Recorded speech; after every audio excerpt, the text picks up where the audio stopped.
There is a point in chart reading where you have to stop looking at symptoms only on the surface. Because sometimes the real story is not pain. Sometimes it is not crisis. Sometimes it is not even visible disease in the beginning. Sometimes the real story is slowing. A slowing of metabolism, a slowing of reactivity, a slowing of recovery, a slowing of mental alertness, a slowing of circulation, elimination, hormonal responsiveness, and inner movement. And that is exactly what becomes so important when you study Kapha in the 12th house. If you are a healer, this matters because the 12th house is not merely about sleep or isolation in a poetic sense. It governs the feet, sleep, dreams, restful state, lymphatic system, fluid release from the body, and deep subconscious regulatory zones linked in the slide to the pineal gland, hypothalamic functions, amygdala, hippocampus, basal ganglia, and reticular activating system. In other words, this house is deeply tied to restoration, shutdown, regulation, and the body's hidden cycles of release and recovery. So when Kapha rises here, the question is no longer just, is the person resting? The real question becomes, has the regulatory system become too slow? Because Kapha is heavy, slow, moist, cold, and cohesive.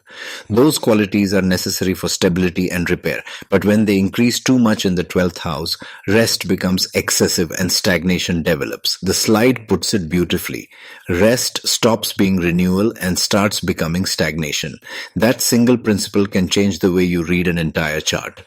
Because many people assume that the more a person sleeps, withdraws, or slows down, the more they must be healing. Not necessarily. Sometimes healing has become sedation. Sometimes restoration has become accumulation. Sometimes the system has become so comfort-seeking that it no longer renews itself through active intelligence. And that is the real doorway into this combination. Now let us look at the planets shown on the slide. The symbols here point us again toward Moon, Jupiter, and Venus. And in this version of the teaching, I want you to notice how these grahas affect regulation. Let us begin with the moon. The moon governs mind, emotions, fluids, nourishment, and internal rhythmic response. In the body health framework, moon is connected with lethargy, drowsiness, digestive complaints, water retention, and conditions of the mind and emotional body. Moon also carries a Vata Kapha constitution, so when Kapha dominates through the moon in the 12th house, the person's internal rhythm becomes dampened. Sleep deepens, but alertness decreases. Emotional processing slows. The person may wake up heavy, mentally dull, or hormonally sluggish in felt experience, as though the system has entered too much night and not enough sunrise. That is a subtle but powerful reading. The moon is not just mood here. It is biological rhythm. It is the body's willingness to rise, respond, digest experience, and re-enter life. So when moon is saturated by Kapha in the 12th, the body can start behaving like it wants to remain in a twilight state. Now consider Jupiter.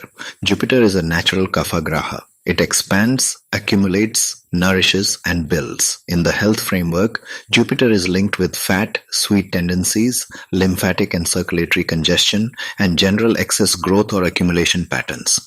So when Jupiter influences the 12th house in a Kapha expression, it can increase the very things that make the regulatory system slower.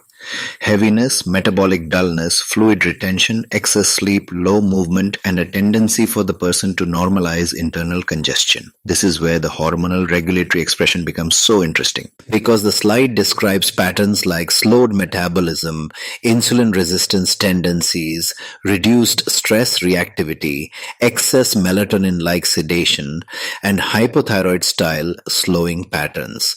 Now in traditional symbolic language, what is that really saying? It is saying that the body is moving toward a low fire, high storage, low mobilization state.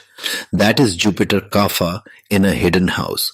Accumulation without enough activation, storage without enough burn, comfort without enough circulation. And notice how dangerous this can be for interpretation. A person may say, but I feel calm, but calm is not always vitality. A person may say, yes, I'm sleeping a lot, but sleep is not always repair. A person may say, I am less reactive now, but reduced reactivity is not always regulation. Sometimes it is dampening. Sometimes it is slowed responsiveness. And that is why you must read the whole pattern, not just one symptom. Now bring Venus into the picture. Venus carries Kapha Vata qualities and is linked with water element, reproductive tissues, kidneys, bladder, sweetness, refined foods, sensuality, and the urge toward pleasure and comfort. When Venus contributes to a 12th house Kapha pattern, the person may drift towards soothing behaviors that worsen metabolic and regulatory slowing, over-softening routines, emotional comfort eating, too much passivity, excess indulgence, and an unconscious preference for sedation over activation. Venus can also link the pattern to hormonal softness, reproductive sluggishness, urinary fluid themes, and emotional dependency on comfort-based regulation. So now put these grahas together. Moon regulates the inner rhythm. Jupiter expands the Kapha load. Venus sweetens and softens the pattern. And the 12th house provides the chamber where everything slows behind the scenes. That is why this combination can produce a very specific lived experience. Too much sleep, too much heaviness, too much inner dampening, reduced stress response, difficulty mobilizing, slow recovery from inactivity, and a body that feels like it is accumulating more than it is releasing. The slide summarizes it sharply. Excess sleep plus limb stagnation plus emotional heaviness plus slowed metabolism. That is the overall pattern. Dissolution becomes accumulation. That last line is brilliant. Because the 12th house should help dissolution. It should help release. It should help endings, drainage, surrender, and emptying. But when Kapha dominates too strongly, the house of dissolution stops dissolving. It starts holding fluid, holding sleep, holding emotional residue, holding weight, holding metabolic inertia, holding psychological passivity. So what should have been a release mechanism becomes a storage chamber. And for serious astrology students, this is the interpretive gold.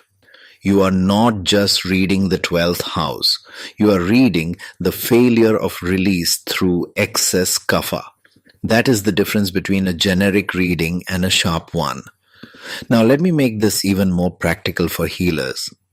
When you see this pattern in a client, do not only listen for statements like, I'm tired, I need rest, I don't feel like doing much, I just want peace, I'm avoiding stress. Listen underneath those statements.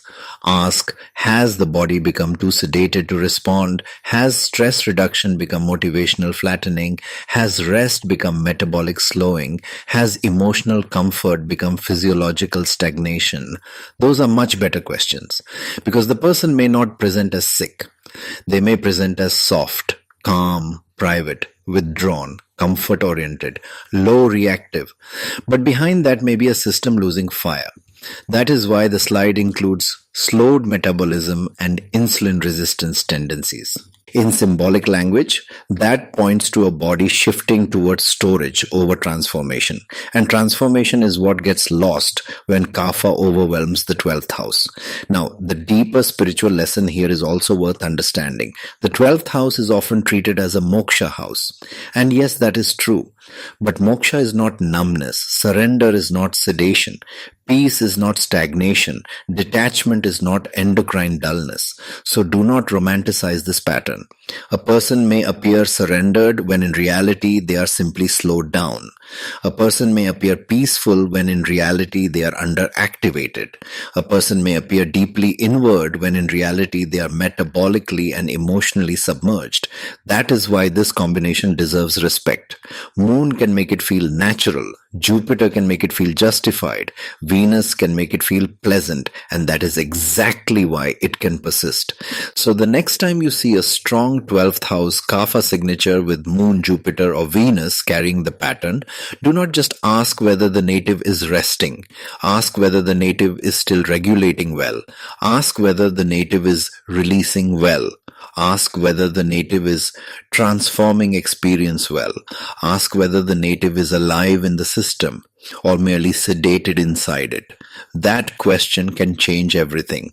If you value this kind of deep Jyotish-Ayurveda decoding, subscribe, share this with another healer or astrology student, and stay with me as I continue unpacking how each dosha expresses through each house with real interpretive rigor. Because once you understand how a house can distort a dosha and how a graha carries that distortion into lived experience, your readings stop being generic and start becoming truly transformative.